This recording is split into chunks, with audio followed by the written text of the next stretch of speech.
আপনারা আমার হাতে যে একটা তেগামি বা চিঠি দেখতে পাচ্ছেন, এটা কিন্তু কোনো লাভ লেটার না বা কোনো বিয়ের আমন্ত্রণপত্রও না।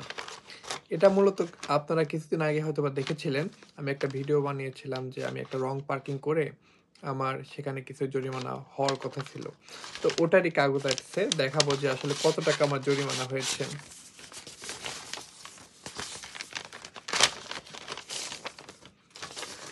এটা মূলত জরিমানার কাগজ, আমি আগেও দেখেছি যদিও বা জানতামও কত টাকা।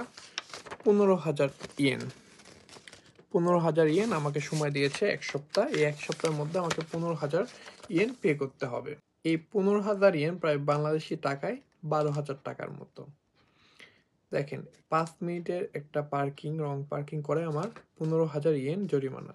এ ধরনের রুলস যদি বাংলাদেশে থাকে বা কার্যক্রম করা হয়, তাহলে মনে হয় না আর কোনো ধরনের ট্রাফিক জ্যাম হবে বা রাস্তায় কেউ রুলস অমান্য করবে। আপাতত আমি মনে হয় না জাপানে যতদিন আছি আর কোনোদিন রং পার্কিং করব, এ ধরনের সাহস, শক্তি বা ইচ্ছা কোনোটাই আমার নাই।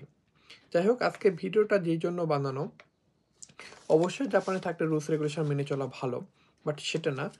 আমাদের প্রতি বছর একটা ড্রাইভারের 6টা পয়েন্ট থাকে, 6 পয়েন্ট।